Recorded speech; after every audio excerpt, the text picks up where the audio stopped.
Now, Kerry, you've been working with secondary schools for I think it's 8 years, isn't it? It must be a really rewarding job being a careers advisor.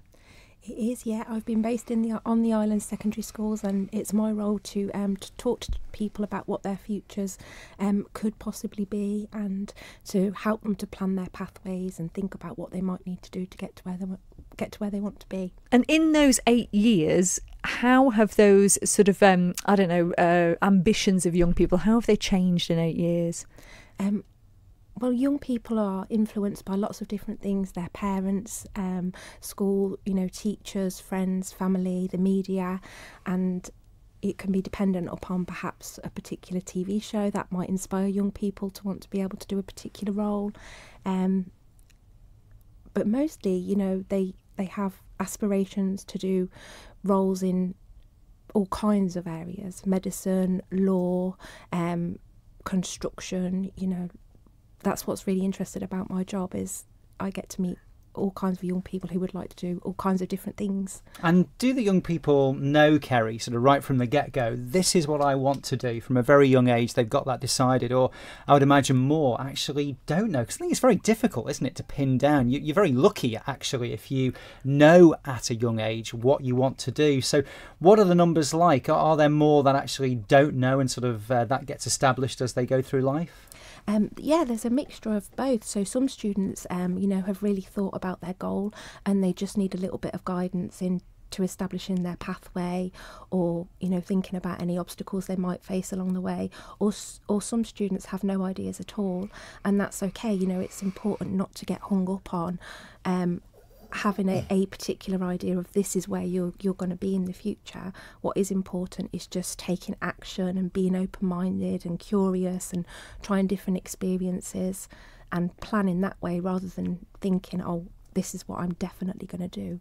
How open-minded are our Manx students then?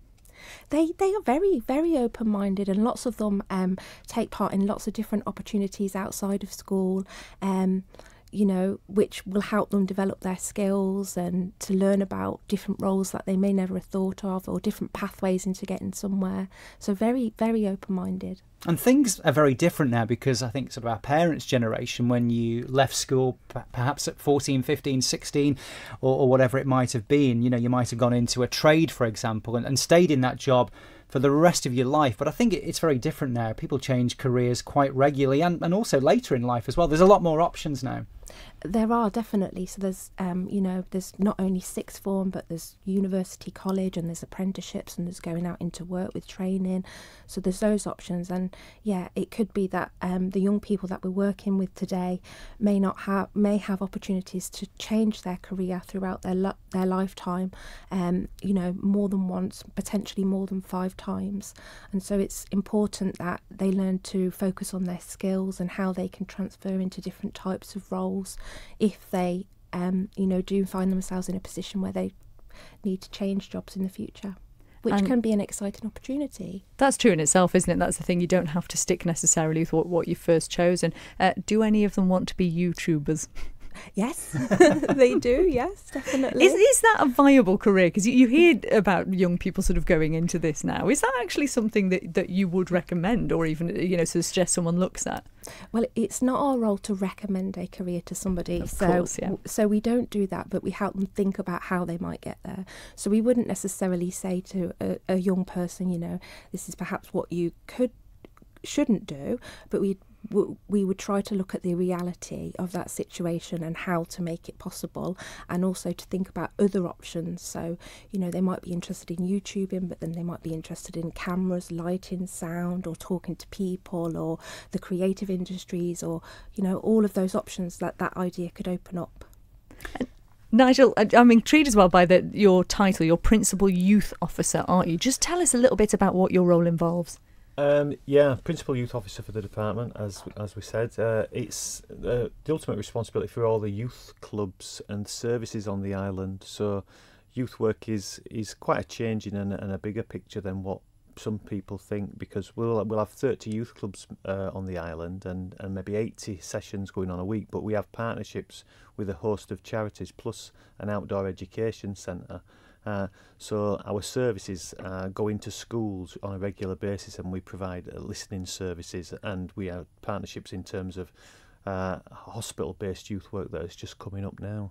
That's really encouraging to hear that there are that many youth clubs on the island, because again, speaking of YouTubing, I suppose people have that sort of idea now that kids just don't leave their rooms because they've got computers and that's all they want to do. But if they're at youth clubs, then they're presumably out doing things, which is great. Yeah, they are out there and they are engaged with our youth clubs. But I would say that in year on year, there has been sort of maybe a slight decline in young people accessing, and sometimes we could maybe think it is to do with young people staying in, and the young people that we come across, that I've come across, there has been times where they've said, yeah, we do spend a lot of time in, and the teachers would say, oh, when they come to school, they're looking tired because they've been up all night gaming. We know gaming's a problem. Maybe not so much a problem, but it's probably a preference at the moment in young person's activity. We would promote sort of maybe more outdoor stuff because we like people to be outdoors, but that's probably more personal than obviously me saying it's definitely right. I also support maybe more sporting activity because I think that is good, and linking into what we said earlier about the benefits to young person's mental health and adults' mental health, to be fair, that a brisk walk or a run round or a game of football will actually do. So. And on that note, actually, people will notice, I'm sure, from your accent that you are a Yorkshire lad originally, grew up in Yorkshire. How does the Isle of Man compare as a place for young people? Because you mentioned the outdoors. Obviously, we're really fortunate that we have that fantastic outdoors that kids can get out in. But how do you think it compares for young people finding their feet for the future? Wow, yeah, there's probably a stark difference in some of the young people's projects and the youth offending services that I've been involved in Yorkshire, especially in Sheffield, where the crime rate was quite high, and the activities of young people within that city are really quite concerning, and some of the things and some of the risks that they got up to, and some of the risks that we was actually engaging, making sure that they were trying to keep themselves safe in was quite difficult. Young people on the island have come to our clubs and said there's nothing to do, and I always bring them back to how great we have got this place, because I love the Isle of Man. So and I say the outdoors, and I talk about maybe Snae Fell, or I talk about Glen Willen, and I talk about the beach, and sometimes young people will frown at me and try and dismiss my sort of like enthusiasm into how good the island is, and I laugh at that and they'll laugh at that, because obviously if I talk about the city, so like a city like Hull or Sheffield, they'll be like, oh yeah, we'd love to live in places like Manchester and Sheffield, and then I try and give them a little bit of reality of what city life is like, and it is quite difficult and challenging. But then again, some of our young people have come from the city because they've come from England anyway, or they've come from different places, so they have experienced that sort of lifestyle as well. So getting a balance and just getting engaged with young people about, because there's a range of topics what young people will come with, but the usual one is there's not to do with it, it's boring. So we'll always try and respond with what can we do? So what can we do differently within our clubs? We'll try and put some things on with you to make it more interesting, and that's what we aim to do with all our clubs and with all our young people. But